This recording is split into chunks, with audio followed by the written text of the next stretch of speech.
Bueno, pues primero que nada, muchísimas gracias a todos por la asistencia. Soy el doctor César Augusto Vega López, soy médico internista, el vocal de la Sociedad Médica de la parte de Medicina Interna, y en nombre del doctor Oscar Quiroz Castro damos la bienvenida a nuestra sesión mensual del mes de julio. Para mí es un honor, un privilegio que contemos con la asistencia del doctor Alejandro Macías. Agradezco primero que nada al Laboratorios MCD el que nos haya permitido tener esta brillante charla. Él es médico internista, infectólogo, catedrático titular de la Universidad de Guanajuato, es investigador nacional nivel 3 de la CONACYT, académico de la Academia Nacional de Medicina y excomisionado de la pandemia de influenza en el año 2009. Y bueno, pues ya conocido por todos nosotros, y sin mayor preámbulo, doctor, pues muchísimas gracias. Cedemos cámaras y micrófonos.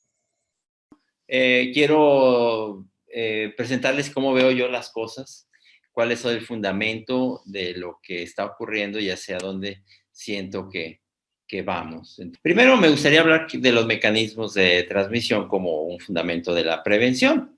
Ya sabemos ahora muchas cosas que no sabíamos. Ya sabemos que, por ejemplo, estos tapetes de cloro son inútiles, que eso de poner aspersiones de desinfectantes o antisépticos también es inútil. Este virus se respira. También ya hay estudios de que esto de estar checando temperaturas a la entrada de los eventos para ver, o de las instituciones para ver si alguien trae fiebre, tiene muy poco, reditúa muy poco. No, lo que reditúa aquí es entender los mecanismos de transmisión y a través de eso poder prevenir. Ya sabemos ahora que el mecanismo directo o indirecto, son mis garabatos, discúlpenme, pero el mecanismo directo es poco importante para esta pandemia, pues sería básicamente parte húmeda, y eso sería más bien en parejas. El mecanismo indirecto a través de medios inanimados que tú tocas y luego te inoculas, también ya sabemos que eso es poco común, al menos para las variantes que conocemos. Se suponía desde un principio que la transmisión por gotas a corta distancia, es decir, cuando te paras a menos de 1,5 metros de una persona que está lanzando grandes cantidades de virus, te está lanzando verdaderos misiles balísticos, pues sí te pueden alcanzar.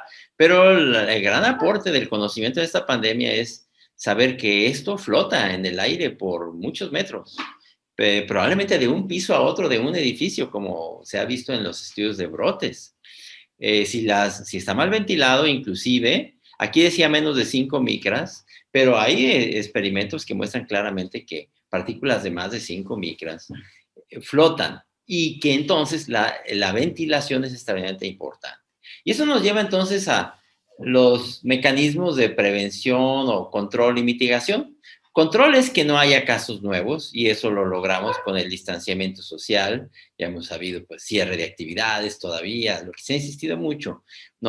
Quédate en casa si se puede, educar a la gente, detectarla tempranamente con pruebas, vamos a hablar después un poco de eso. Aislamiento de casos y cuarentena de contacto. No es lo mismo aislamiento que cuarentena, por cierto. Aislamiento es el caso y cuarentena es el contacto, pero para eso necesita una detección temprana y un informe de inmediato. El cubrebocas, del que vamos a hablar también, y de las vacunas que vamos a abundar también. Ahora, mitigación es que haya menos daño de los casos que ya ocurrieron. Y eso también requiere una detección temprana, un tratamiento con oxígeno temprano a los que puedan necesitarlo, tener servicios médicos mejores terapias intensivas, mejor capacidad de incrementar nuestras capacidades de ventilación mecánica. Eso se fundamenta también un poco más ya en la clínica. ¿Cómo es que supimos eso? Miren, hay muchos estudios de brotes, pero cuando los brotes empezaban en países donde no había ningún caso todavía, o había muy pocos, los estudios iniciales de brotes fueron muy importantes.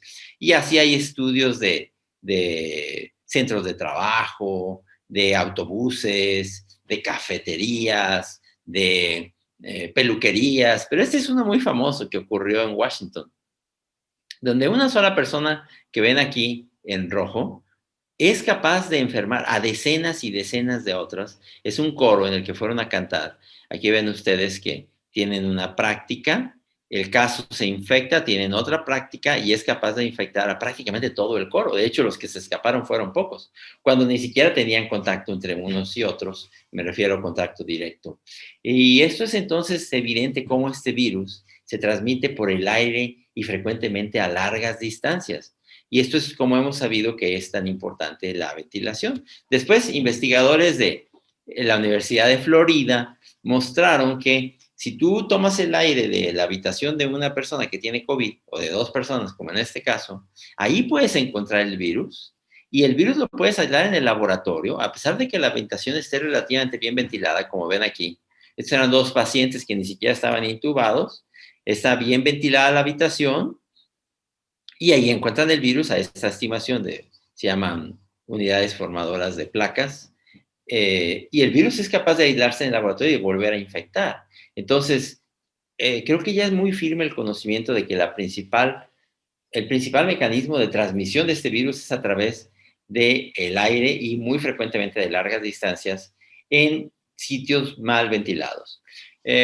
Aquí está, por ejemplo, un nuevo estudio de dinámica de partículas que muestra, por ejemplo, una persona estornudando, lanza gotas a más allá de 7 a 8 metros, sí, algunas muy grandes, como ven aquí, hacen una parábola y se van al suelo, pero hay otras que se van a flotar. Antiguamente se creía que flotaban exclusivamente las de menos de 5 micras, pero ahora, y pueden ver, por ejemplo, en sitios de internet como este, que es muy interesante, en este Twitter que se llama Micro Levitator, él hace experimentos y muestra, no se ven aquí unas pequeñas rayas, lo pueden ver ahí en su Twitter, muestra cómo partículas de 50 micros andan perfectamente flotando en ambientes que están mal ventilados.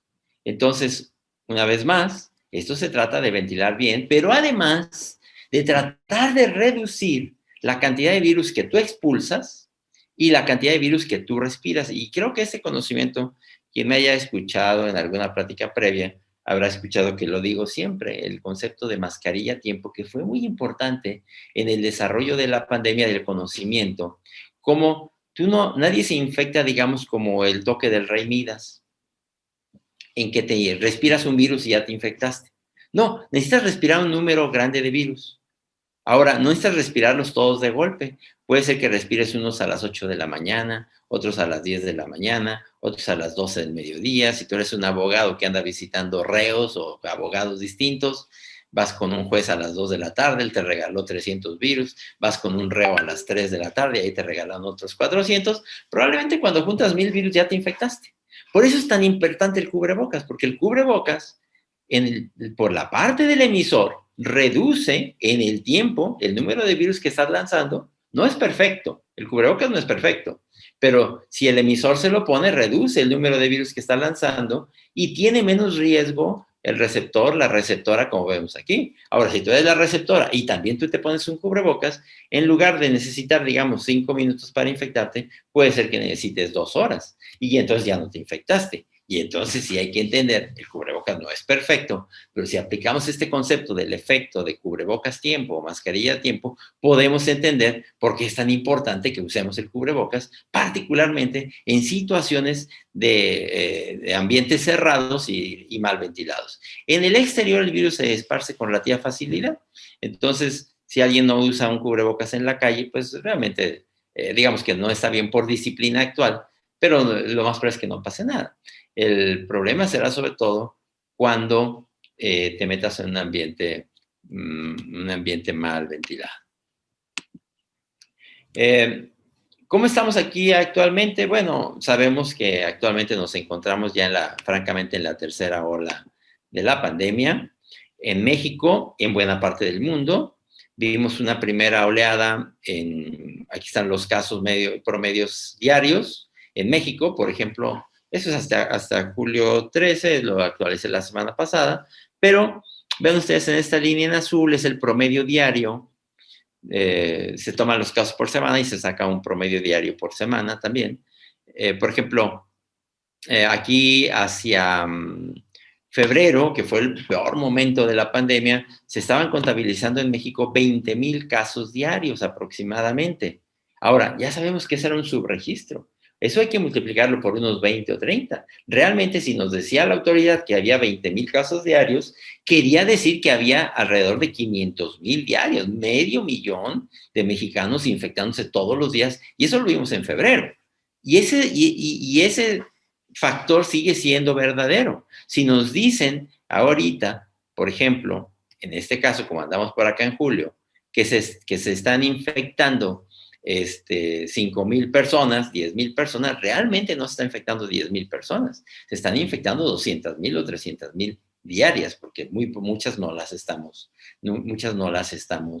diagnosticando. Entonces, por ejemplo, esto que dice que en México llevamos 2,5 millones de infecciones, pues ya sabemos que no es así. Realmente, probablemente, como les mostraré una curva, para este momento, por lo menos el 70% de la población ya se encuentra o infectado o protegido por una vacuna.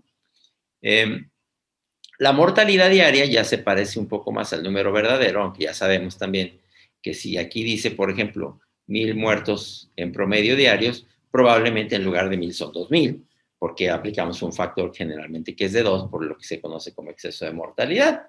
Pero sí muestra que actualmente la mortalidad diaria anda en alrededor de 200, no de 2,000 o de 1,500, como llegó a estar en febrero. Es una fracción de lo que estaba ocurriendo, y eso se explica porque, como mucha gente de edad avanzada ya está vacunada, la infección está ocurriendo sobre todo en gente joven. En gente joven que, aunque está ocurriendo probablemente por las nuevas variantes, como les voy a mostrar, es gente en mejores condiciones generales que tiende a complicarse menos. Y a ver, no quiere decir que no podamos tener todavía colapso de las instituciones, desde luego. Todavía se nos pueden llenar los hospitales y se nos pueden colapsar las instituciones. Pero ya no esperamos, ojalá, que tengamos una situación como la que llegamos a ver en febrero o hacia alrededor de julio, agosto del año pasado.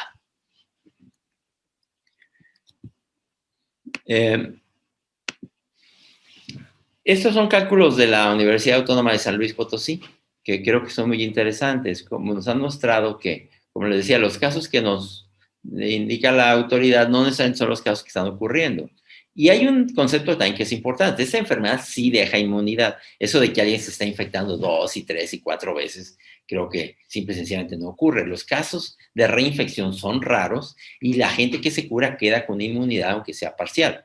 Si a eso le agregas la gente que se está vacunando, puede ser que ya para estas fechas, yo creo que esto es lo correcto, alrededor del 70% de la gente en México ya tiene algún tipo de inmunidad. Y por eso es que esta fase de la pandemia va a entrar sobre esa gente que no tiene inmunidad, no sobre estos que son los mayores ya de 50 años, que ya tienen algún tipo de inmunidad. Entonces, este virus lo que nos ha mostrado es que va a venir en oleadas a infectar a los que no ha infectado o que no tienen inmunidad, y también nos debe dejar como enseñanza que quien no se vacune, este virus no se va a ir, como vamos a ver más adelante, y tarde o temprano se infectará. Si no es ahora, se infectará después, cuando este virus se vuelva a estacionar.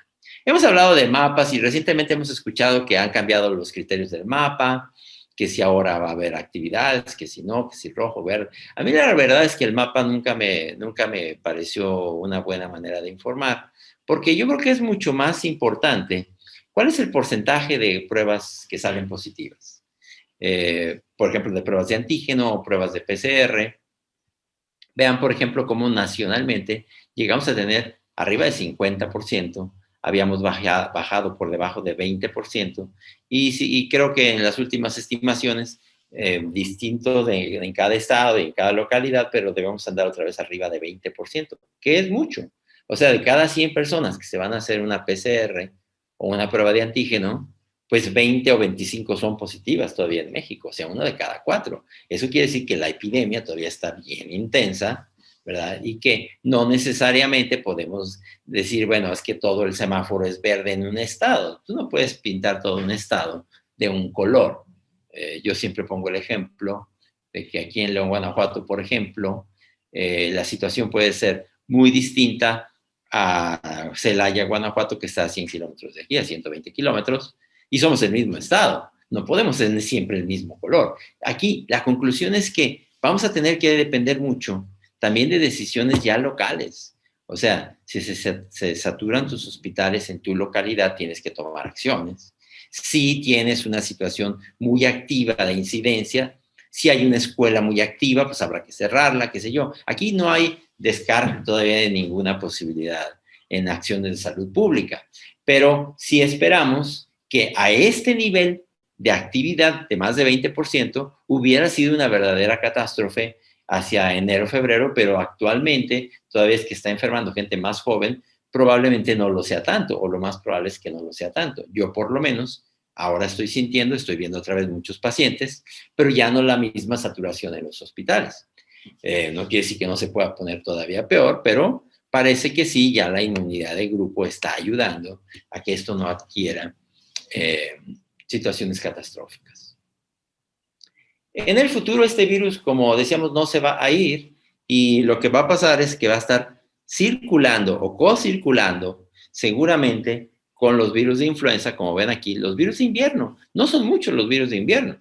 Realmente los virus de invierno son 3. Influenza, coronavirus y virus incisional respiratorio. Otros muchos virus co-circulan en otra parte del año o circulan por ejemplo, los virus del verano, que son básicamente enterovirus, rinovirus, o los virus de otoño, ¿verdad? Como los rinovirus, en otras partes del año. Pero en diciembre esto eventualmente se va a volver estacional y seguramente en el futuro este virus co-circulará con el virus incisional respiratorio y con la influenza.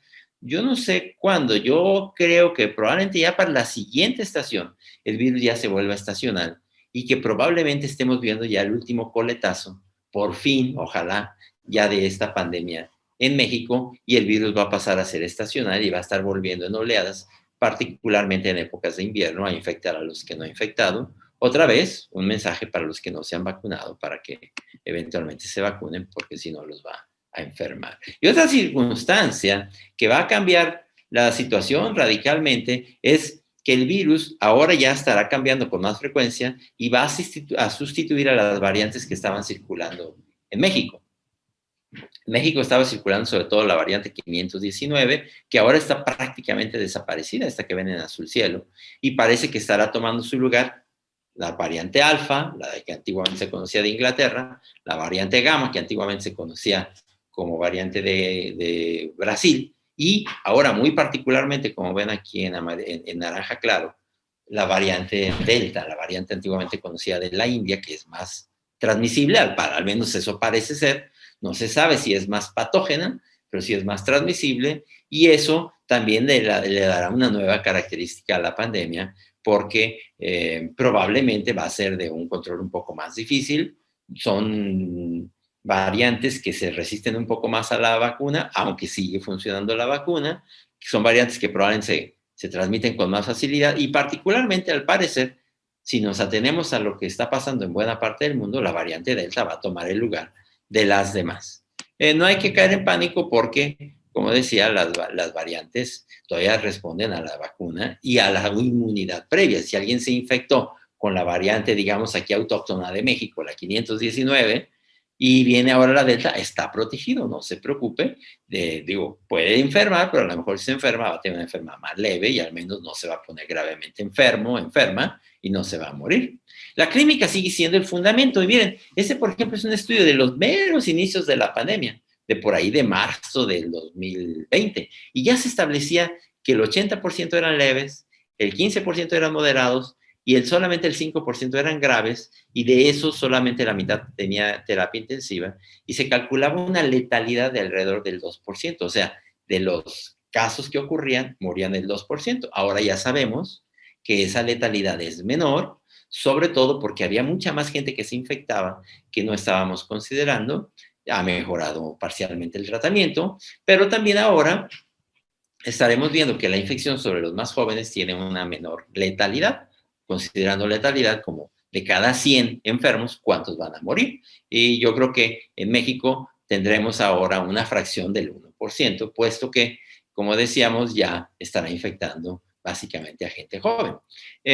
Esto es también importante decir que en un principio creíamos algunas cosas que hemos ido modificando, pero que otras se establecieron desde un principio.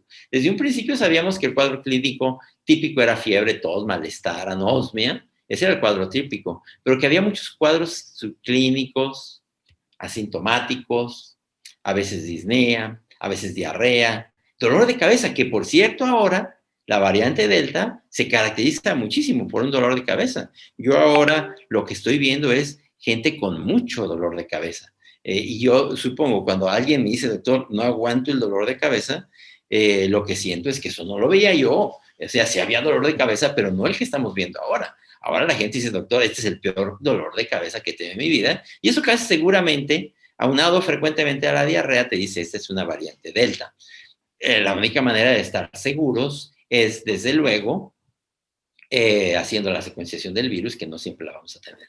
La coagulopatía se conocía desde un principio y se usaban mucho los anticoagulantes, pero ahora sabemos que usar anticoagulantes realmente no sirve si no atiendes lo fundamental, que es, por ejemplo, atender la oxigenación del paciente, porque el paciente tiene endotelitis. Sabemos también de las imágenes de las radiografías y de las tomografías. Por ejemplo, en la radiografía, esto que se conoce como la típica imagen en vidrio, le decimos en México despulido, pero es más castizo, llamada de vidrio esmerilado, ¿verdad? Que evoluciona a este patrón que se ve aquí, que es un patrón en embaldosamiento, como si fuera un empedrado, y luego la consolidación. Y cuando tú ves un paciente así, como con el vidrio esmerilado, sabemos que está empezando. Este paciente, por ejemplo, está empezando, a lo mejor no está muy grave, pero se va a poner grave si la afectación son los que se van a terapia intensiva. Si la afectación es más del 50%, puede que se ponga muy mal. Este paciente puede tener una radiografía que ya se ve peor, pero en fin, ya como consolidó en algunos lugares y ya parece que no está en evolución. Este de la izquierda es temprano porque tenía el vidrio esmerilado, este ya es un poco más tardío. Es el radiólogo el que nos dice qué porcentaje del pulmón está afectado y generalmente se nos ponen los pelos de punta cuando nos dice que es más del 50%, sobre todo si estamos apenas iniciando la evolución por el día 8 o 10, porque quiere decir que ese paciente en términos generales se va a poner grave.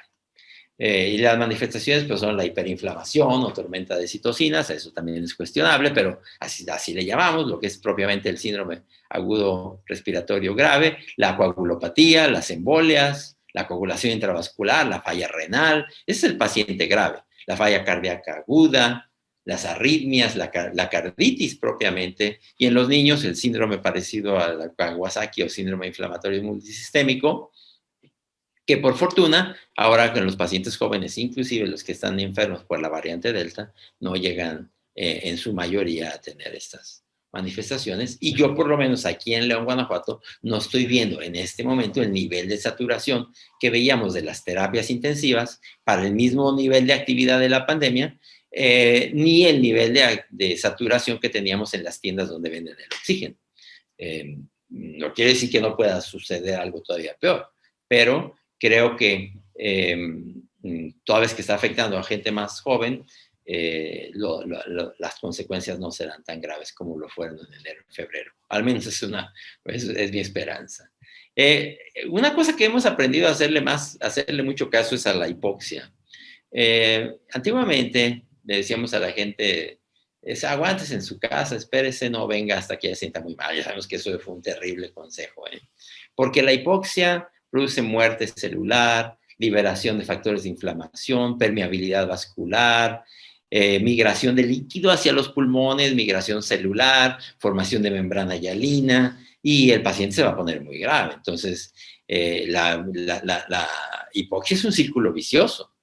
Más hipoxia, más daño. Entonces, hay que recordar que no debemos ya tolerar la hipoxia como lo hacíamos antes. Por eso es la recomendación que la gente tenga un oxímetro. Y si alguien está llegando a 90%, no sabes qué, ponte oxígeno, no permitas eso, día y noche, y ya si estás persistentemente abajo de 90 o de 91, no, pues mejor vente al hospital para meterte un flujo más alto.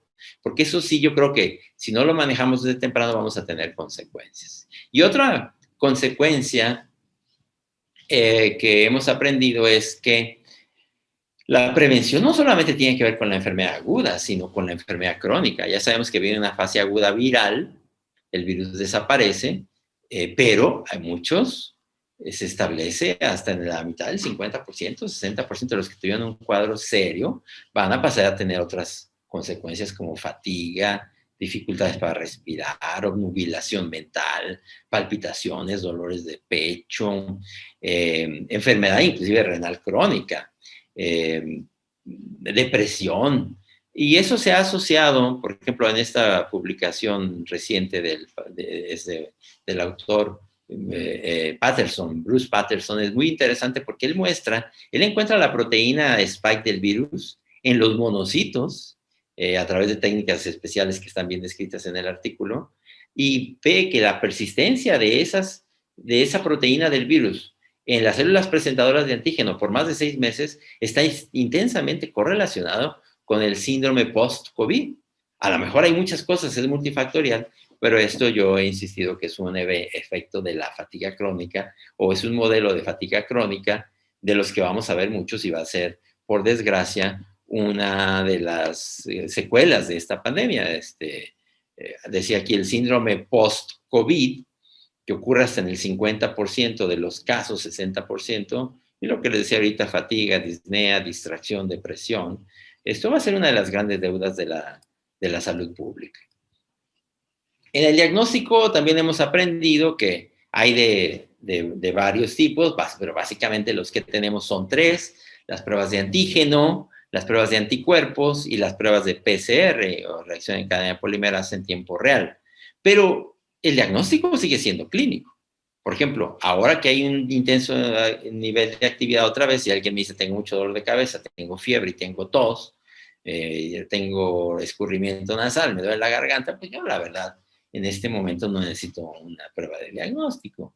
Lo hacemos pues para contribuir a la epidemiología, para buscar un aislamiento en la familia, qué sé yo, una cuarentena. Pero la verdad es que el diagnóstico sigue siendo clínico, ¿eh? Y muchos no se van a diagnosticar por pruebas de laboratorio. Si ustedes ven aquí en azul la actividad clínica, pueden ver que la prueba de antígeno, como esta que está haciendo aquí en esta tarjeta, es activa solamente cuando hay síntomas, cuando hay intensa actividad clínica, que no es activa antes ni después. Entonces, ahí es una conclusión que la prueba es muy buena, pero hay que estarla haciendo muy frecuentemente y preferentemente en gente que tenga síntomas. No así la PCR, que es positiva desde antes y sigue siendo positiva inclusive cuando la gente ya se curó clínicamente. Y también la prueba de anticuerpos, que se vuelve positiva pues cuando la gente ya se está curando. Entonces, sí hay que decir que hay que saberle, no es tampoco un conocimiento oculto, es algo relativamente sencillo, pero a veces pareciera que no entendemos eso. Andamos pidiendo pruebas de escrutinio, por ejemplo, con antígeno a gente que no tiene síntomas. Si no lo estamos repitiendo, pues la verdad no te va a servir para nada.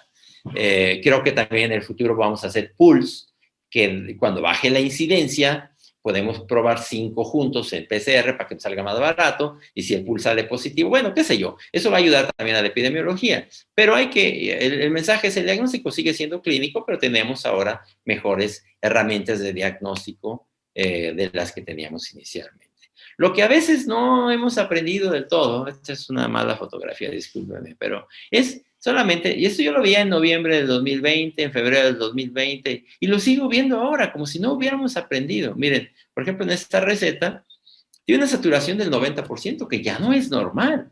A este paciente ni siquiera le dicen, chécate el oxígeno. No, paracetamol, ivermectina, acitromicina, tabletas de esto, de aquello, vitaminas, al otro lado extracción intramuscular, dexametasona, lo cual es un pecado capital. Y entonces pareciera que, caramba, no hemos aprendido nada después de 1 año y medio.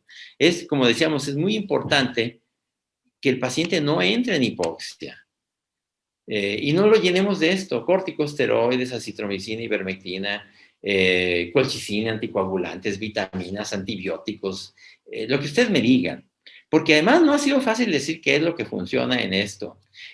Por ejemplo, en los metaanálisis, este es un metaanálisis que vean lo complicado que es. Acitromicina, ivermectina, corticosteroides, pero además en conjunto, porque a veces se usan juntos.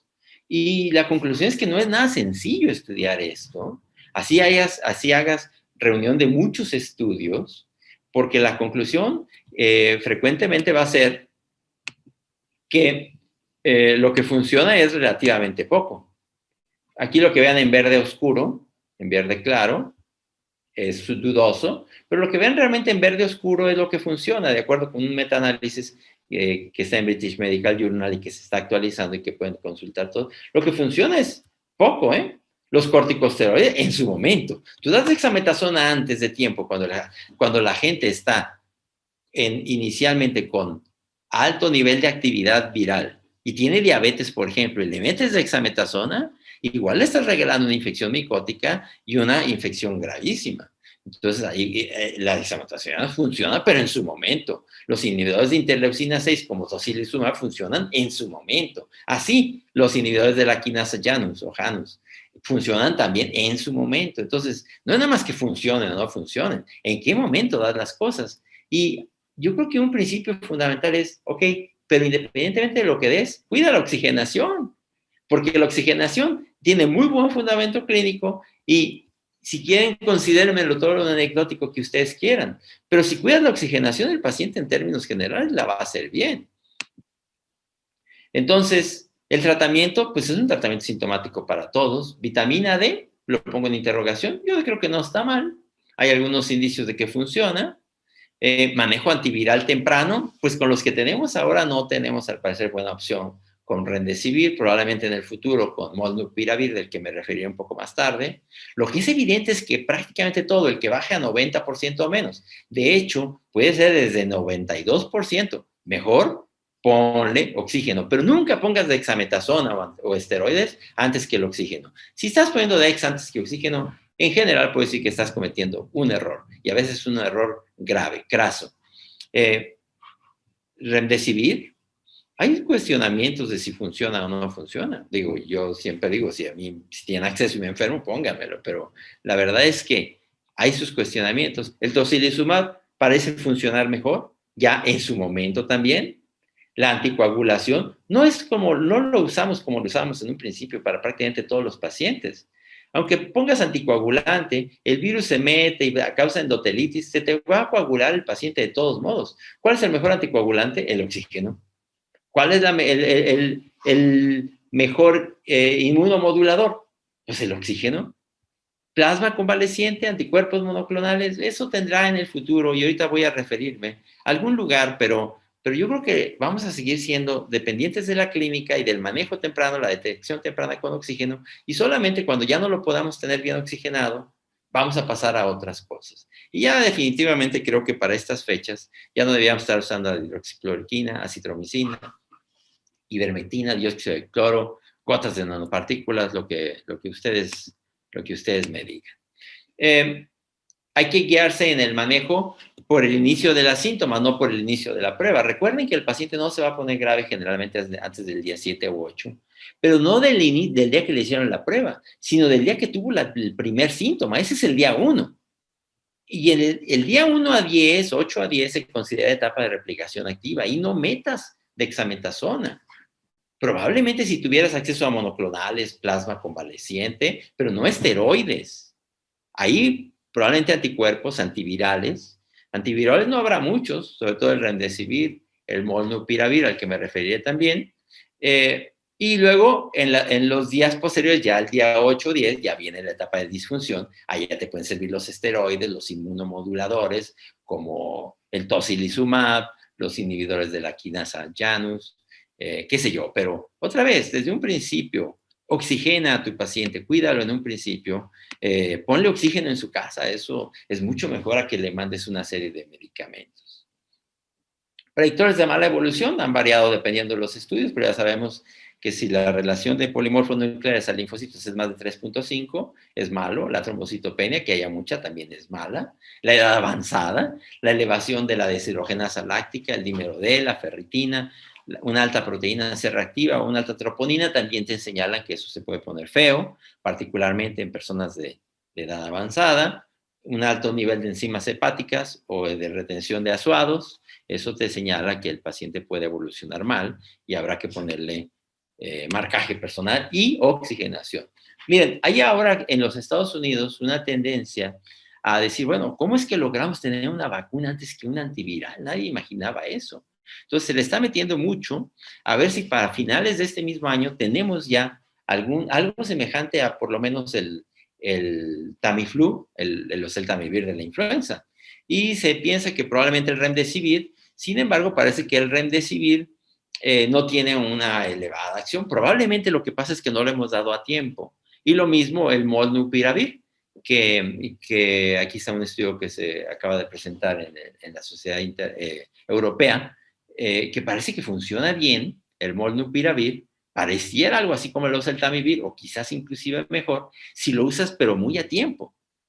¿Qué se necesitaría entonces? Bueno, decir, este paciente está bien ahorita, pero se puede poner mal por esto y por esto. A este le vamos a poner una combinación de anticuerpos monoclonales, como ven aquí, como el bamlanivimab o etesevimab, parecen trabalenguas, u otras combinaciones, como de los de la compañía Regeneron, o bien plasma convaleciente de gente que tuviera altos niveles de anticuerpos inhibidores, pero eso ya no te sirve después del día 10. Entonces, hay que entender que el paciente no es uno. Hay un paciente temprano, intermedio y tardío. Tampoco al paciente con COVID largo o con secuelas le vas a empezar a meter antivirales, cuando el virus a lo mejor ya ni siquiera está ahí. Entonces hay ahora mucha inversión en los Estados Unidos y hay un objetivo de para finales de este año tener ya aprobado un buen antiviral. Ojalá que así funcione para este mismo diciembre. Entonces, en pacientes graves, ya decíamos, después de 10 días, ahí sí ya puedes pensar que a lo mejor la dexametasona ya le sirve, el tocilizumab, el baricitinib. En los que no pueden usar dexametasona, puedes meter baricitinib. Ahí ya puedes pensar si la anticoagulación le puede servir de algo, la circulación, oxigenación extracorpórea. Ya estamos hablando del paciente del día 8 o 10, y yo he dicho pues que es un arte sacarlo vivo. Miren, por ejemplo, ¿cómo sabemos que no hay que usar dexametasona antes de tiempo? Aquí está. Este es el estudio del Recovery, que reposicionó muchos medicamentos, que mostró que muy pocos no servían, y que mostró que los pacientes que ya necesitan oxígeno mejoran con dexametasona, pero que si tú lo inicias antes, no solo lo mejoras, lo puedes empeorar. ¿Por qué? Sabemos que es porque lo estás metiendo dexametasona en el momento de la intensa actividad viral. Al respecto de la inmunidad, sabemos que es más duradera de lo que creíamos. Aquí ven no solo los anticuerpos IgG y IgM, sino la memoria. Entonces, si bien desaparecen los anticuerpos, va después a haber de células que se van a migrar a la médula ósea, una memoria, y lo mismo tenemos también células CD4, CD8 que participan, y células de memoria de tipo T. Entonces, no hay que reducir toda la inmunidad simple y sencillamente a la presencia o no de anticuerpos. Y ustedes habrán visto, habrán escuchado que hay gente que dice, ya me puse la vacuna, voy a tomarme unos anticuerpos a ver si me funcionó la vacuna, o voy a tomarme unos anticuerpos a ver si tengo inmunidad, a ver si me vacuno o no me vacuno. Eso no funciona así, porque además los anticuerpos suben rápidamente, pero antes de 6 meses tienden a reducirse y frecuentemente a desaparecer. Y lo que queda es la memoria, pero no hay duda que la gente que se recupera tiene inmunidad, la gran mayoría, y lo han demostrado muchos estudios. Aquí hay solamente uno de ellos, de febrero del 21, como mostró que hacia 8 meses todavía la inmunidad era intensa, no solamente en células de memoria, en células T, en células CD4, CD8, y que era muy poca la gente que no tenía ningún grado de inmunidad después de 8 meses. Ahora creo que nos queda el concepto de que independientemente de la inmunidad, es cuánto te va a durar esa inmunidad. Tú vas a tener una inmunidad que sí te dura, nomás que el virus va a cambiar. Y eso va a parecerse entonces probablemente a la influenza, aunque este virus no muta tanto como el de la influenza, que en el futuro vamos a tener que estar cambiando las vacunas para irnos adaptando a las variantes del virus, como lo hacemos con la influenza. Y será la vacunación la que salve las vidas, porque la vacunación son el fundamento para salir rápido de la pandemia. Si no fuera por la vacunación, ahora mismo estaríamos viendo los hospitales llenos de personas de edad avanzada, gravemente enfermas en la tercera oleada. Y no lo estamos viendo. Ya estamos viendo un efecto de la vacunación, por ejemplo, en México. Esto yo les pongo aquí una diapositiva que yo proyectaba en marzo del 2020, hace ya más de un año, porque esto es lo que yo creía y lo que creíamos, que la inmunidad de rebaño, de acuerdo con el R0 que había entonces del virus, acuérdense que hay una fórmula que dice que 1 menos 1 sobre el R0 te da la inmunidad de rebaño que se necesita. Y estimábamos que el 67% iba a ser la inmunidad de rebaño ya para que esto se detuviera. Pues ya estamos en 70% y no se detiene. ¿Qué es lo que nos ha mostrado? Que esto que decíamos en un principio no iba a ser así, ¿verdad? Que esa inmunidad de rebaño no se va a alcanzar porque este es un blanco móvil. Este virus se va a estar moviendo como les voy a explicar un poco más tarde. Entonces vino una campaña de vacunación que se arrancó, como ven, en diciembre del 2020, que establecía personal de salud de primera línea, luego los de mayores de 60, 50, 40. No ha ido como se esperaba por varios motivos, pero sobre todo porque no tuvimos los decenas de millones de vacunas que íbamos a tener de AstraZeneca, que se iba a producir en la planta de Leomont, que la planta está muy buena, muy modernista, pero estamos en medio de una situación internacional donde no hay insumos suficientes para producir vacunas, aunque tengamos ya las plantas. Y creo que también este plan de vacunación se topó con un problema yo creo que tenía un pecado original de inicio de considerar que hay gente de alto riesgo y de bajo riesgo en la salud o en los trabajadores de salud. Y creo que eso no puede ser así. Digamos, un ginecólogo a veces está viendo a una mujer embarazada que tiene COVID y ni siquiera sabe, a diferencia de un trabajador de terapia intensiva que por lo menos tiene un equipo de alta eficiencia y una condición de mejor ventilación.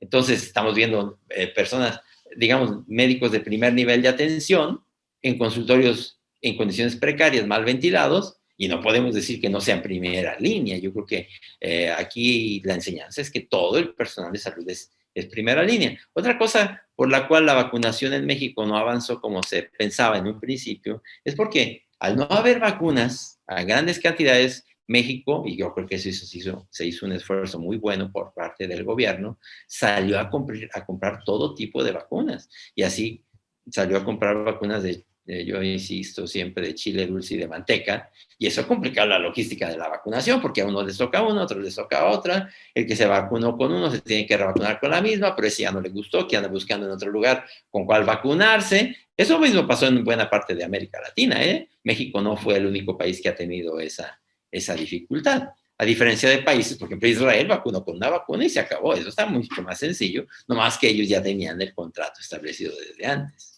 Esto ha sido entonces una dificultad y la gente ahora pregunta, seguramente a ustedes les han preguntado, oye, yo tengo la de CanSino, pero dicen que esto y aquello, ¿cómo ves si me pongo la de Pfizer? Y la respuesta ahí es, ¿sabes qué? No hay una respuesta, no hay evidencias, hay opiniones, si quieres te doy mi opinión, pero una respuesta yo no te tengo.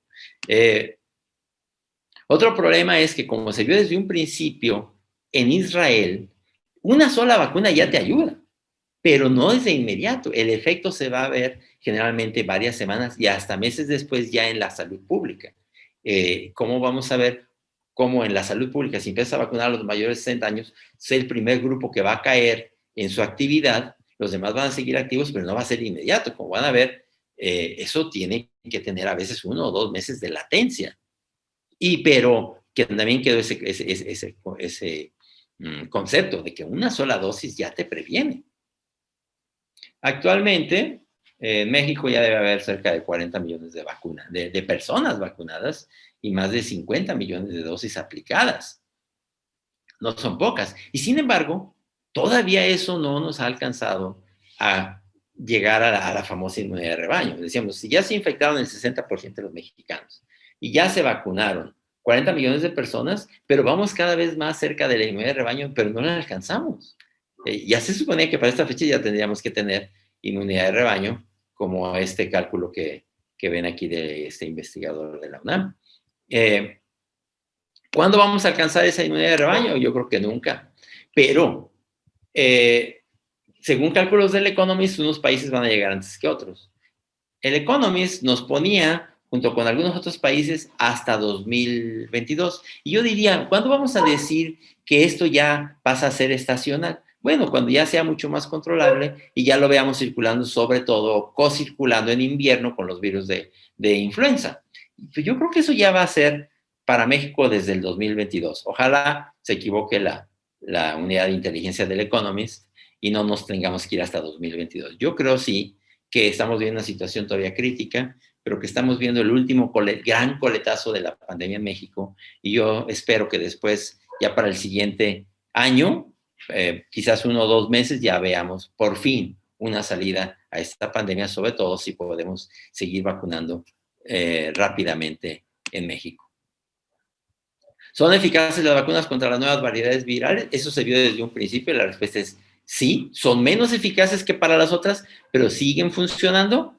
Y lo mismo podemos decir, para el que ya tuvo COVID, le sigue funcionando su inmunidad, Poco a poco ya, ya va a dejar de reconocer al virus, pero aquí y ahora, este año, les funciona su inmunidad independientemente de las vacunas. Y porque la pregunta es, ¿cuál es la mejor vacuna? ¿Cuál me pongo? ¿Cuál me recomiendas? Yo siempre digo, la mejor vacuna es la que te tocó. Claro, sabemos ahora que hay mejores vacunas. Sabemos que, por ejemplo, las mejores son las de ARN mensajero o las de adenovirus como la de AstraZeneca. Pero las vacunas de Sinovac o Sinopharm de coronavirus no son malas. Tienen una eficacia acaso de 50% para enfermedad, pero tienen una eficacia arriba del 80-90% para que no te pongas grave y no te mueras. A lo mejor en el futuro vamos a poder levantarle la ceja a 2 o 3 vacunas y decir, no, pues vamos a preferir nada más estas. Pues sí, cuando las haya en el mercado, porque no estamos en ese momento. Las vacunas que se adquirieron hay que ponerlos y hay que ponernos la vacuna que nos tocó y eventualmente ya en el futuro veremos con cuáles vacunas nos vamos a estar revacunando los años venideros. Pero el que se le toque vacuna, póngasela a la que le toque. Y va a haber una gran revolución de las vacunas. Probablemente vamos a tener por fin una vacuna universal de influenza, una vacuna universal de coronavirus, vacunas para la tuberculosis, para el paludismo, qué sé yo. Va a ser un gran avance. Esto se va a parecer al desarrollo, por ejemplo, de la energía nuclear que tuvieron las guerras mundiales. Pero la inmunidad de rebaño, como decíamos, en un principio teníamos un R0, o sea, una persona infectaba a otras 2,5, pero después, cuando el virus se fue a Europa, ya había cambiado a 3. Luego, el virus alfa, que era el de Inglaterra, tenía un R0 de 4 o 5, o sea, una persona infectaba a otras 4 o 5, y ahora la delta se estima hasta en 8. Son estimaciones, todavía no son precisas, pero está cambiando. Mientras más sube el R0, nos está cambiando la inmunidad de rebaño y decimos que la inmunidad de rebaño es un blanco móvil. Yo he puesto este símil que vamos a estar como Aguirre, no, yo no sé qué tengo contra Aguirre, como Aquiles y la tortuga, que parece que ya estamos alcanzando a la tortuga, pero ya avanza un poco más, cada vez vamos a estar más cerca, pero no la vamos a llegar, no vamos a llegar a esa inmunidad de rebaño. Este virus va a estar volviendo cada año a infectar a los que no han infectado o a los que no se han inmunizado. Y probablemente en el futuro, en su transmisión, se parezca, por ejemplo, a las paperas o al sarampión, que ya logre R0 muy altos, en la medida que el virus va a ir cambiando. También estoy a unos minutos de terminar, pero vamos a tener que atender mucho más el efecto de la ventilación. Miren, por ejemplo, es un medidor de CO2 en el metro, está en cerca de 2000. Pero no nos asustemos, porque a veces en los hospitales, en las terapias intensivas, por ejemplo es una terapia intensiva, también está igual que en el metro, 1820. Vamos a tener que atender mucho más la ventilación de los espacios cerrados. Vamos a atender, sí, usar cubrebocas, pero eso no lo es todo. Tenemos que ventilar, que el virus que está en el aire se vaya. Y no podemos tener ya nada más hospitales COVID y hospitales no COVID. Es como antes que teníamos a los pacientes, yo he puesto ese símil, con SIDA de un lado y los que no tenían SIDA del otro lado. No, tenemos que ofrecer la misma seguridad para todos, la misma ventilación para todos. Es algo que vamos a tenernos que atender en el futuro, tener mejor ventilados nuestros espacios cerrados. Y abandonar mucho del equipo de protección personal que sabemos ahora que no funciona esto. Primero las aspersiones de antisépticos, desinfectantes, limpiezas profundas de superficies. Eso a lo mejor sirve en los hospitales para eclosión difícil, pero no para COVID. Batas, doble bata, guante, doble y triple guante, traje Tyvek, bota, doble bota, casaca, careta. No, sabemos que ahora lo que necesitamos, esto se transmite por el aire, necesitamos un buen cubrebocas, probablemente unos lentes de protección. Tampoco vamos a llenar a la naturaleza de materiales desechables si no se necesita. Cuando sea necesario está perfecto, pero si no, vamos ya a adaptarnos a la realidad, a las circunstancias, a la evidencia de cómo se transmite esto.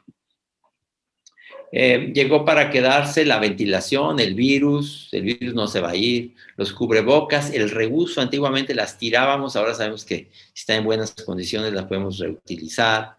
La vacunación anual, creo que cada vez habrá más conciencia de la vacunación. Los conceptos arquitectónicos abiertos, miren, este es el hospital donde yo me enfermé, el Hospital General Regional de León, de los 50, aquí vean, por cierto, algo que era típico de la ciudad, que eran los aguadores. Cuando yo era niño, el agua la repartían en mulas con 2 tinacos y te lo vendían por cubetas. Esto es una zona relativamente centro de la ciudad. El hospital estaba muy bien ventilado. El hospital se acaba de cambiar ahora a un hospital nuevo que no está ventilado, por cierto. Vamos a tener que retomar la ventilación o los equipos que limpian el aire como estos, pero preferentemente la ventilación. Los medidores de calidad del aire como los que vimos, las áreas de separación en las áreas de urgencia de gente con problemas respiratorios, de gente que no los tiene para no contaminarlos, o ofrecer la misma sala de espera pero muy bien ventilada, por ejemplo. Yo creo que no vamos a tener siempre hospitales COVID y hospitales no COVID, eso no se va a poder. Tenemos que ofrecer áreas ventiladas, mayor calidad, mayor inversión en salud, menos pacientes por habitación, y creo que si invertimos en salud pública no tenemos por qué tener hospitales con 6 pacientes por sala. ¿Por qué hemos aceptado eso? Porque dicen es que no hay dinero en México. No, sí hay, lo que no ha habido es inversión en salud. Yo creo que nosotros tendremos que exigir inversión en salud. Mejores terapias intensivas, personal capacitado. Yo he insistido, no se trata nada más de comprar ventiladores. Sacar vivo un paciente con ventilador, y seguramente muchos de ustedes lo saben porque a eso se dedican algunos, es una de las disciplinas más acabadas de la medicina. Sacar vivo un paciente de ventilador no es nada más ponerle un ventilador.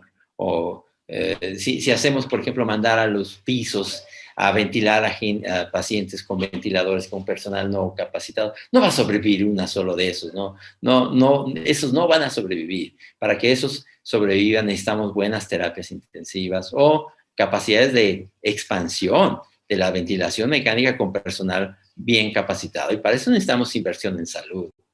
Una estrategia nacional de insumos, que no se nos acabe el oxígeno. Tendremos que aprender a ventilar los espacios cerrados. ¿Cómo vamos a volver a la normalidad paulatinamente en nuestros servicios? Vacunar a todo el que sea posible. Ahora en Francia va a ser obligatoria ya francamente la vacunación, y así va a ser para la influenza, para el personal de salud. El que no se quiera vacunar simplemente no va a poder trabajar en salud allá en Francia, ¿verdad? Yo creo que no tiene por qué ser distinto aquí. Yo entiendo que hay reticencias a la vacunación, pero es que en salud no podemos hacer eso. Hay que vacunar con prioridad a todo el sector salud, desarrollar nuestras vacunas. México las producía, las vendía internacionalmente y luego dejamos de hacerlo porque era más barato comprárselas al exterior.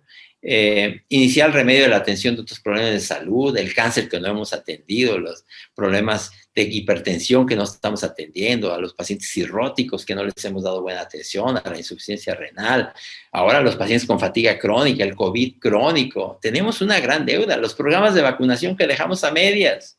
Hay una gran deuda para la salud pública, esto no se ha acabado y tenemos ya que empezar a tratar de resolver esa deuda. Y yo digo, al final, aprender lecciones para que esto no nos vuelva a ocurrir. Y finalmente, pues necesitamos mejores servicios médicos, pero necesitamos más inversión en salud. Todos tenemos que exigir eso. Necesitamos adaptarnos a las evidencias y descentralizar las decisiones de salud pública. Los que trabajamos en medicina pública o privada somos los mismos. Hacemos el mismo trabajo y trabajamos para lo mismo. Y tenemos que tratar de utilizar mejor todas las capacidades que tenemos, descentralizar las acciones. Yo no veo por qué ahora mismo no estamos vacunando en los servicios médicos privados, ¿verdad? Ya debiéramos estar vacunando también en los servicios médicos privados, y creo que tenemos que aprender las lecciones de esta pandemia, porque si no, lo que estamos sufriendo nos va a volver a ocurrir. Les agradezco mucho su atención.